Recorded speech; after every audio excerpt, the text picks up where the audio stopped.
நீ ஒரு பக்கம் தான் பார்த்திருக்கிற, இன்னொரு பக்கத்தை பார்க்க போற. நீ ஒரு பக்கம் தான் பார்த்திருக்கிற, அந்த இன்னொரு பக்கம் தான் யோபு 42வது அதிகாரம். அவனுடைய முன்னிலைமையை பார்க்கிலும் அவனுடைய பின்னிலைமை. ஆமென்.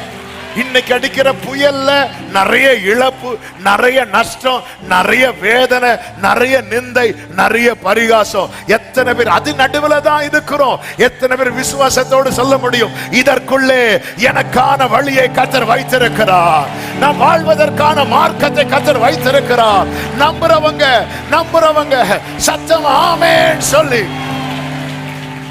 சாத்தானுக்கு இது தெரியாது. பெருங்காற்று எல்லாத்தையும் கண்ட்ரோல் பண்றது அவரு. அவன் நினைச்சிட்டான் நம்ம இந்த காற்றை வனாந்திரத்து பெருங்காற்று. ஓ தேங்க்யூ ஹோலி ஸ்பிரிட். அது ஒரு பக்கம் தான், இது நடுவில் தான். இன்னொரு பக்கம் யோபுவின் வாழ்க்கையில வரணும். அதுவரை இவனை கொண்டு வருவதற்கு தான் யோபுவே சொல்றார், எனக்கு ஜீவனை தந்ததும் அல்லாமல் தயவையும் பாராட்டினீர், உம்முடைய பராமரிப்பு என் ஆவியை அப்படி பொத்தி பொத்தி பொத்தி பொத்தி கொண்டு வந்தது. ஒரு பக்கத்தை பார்த்தாச்சு, மறு பக்கத்தை பார்க்க போறோம்.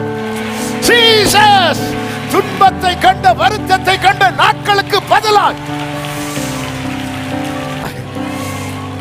சங்கீதக்காரன் கேட்கிறது சரியா தாங்க, ஆண்டவர் தர்றது டபுளா தருவார். நாம் வேண்டிக் கொள்வதற்கும் நினைப்பதற்கும்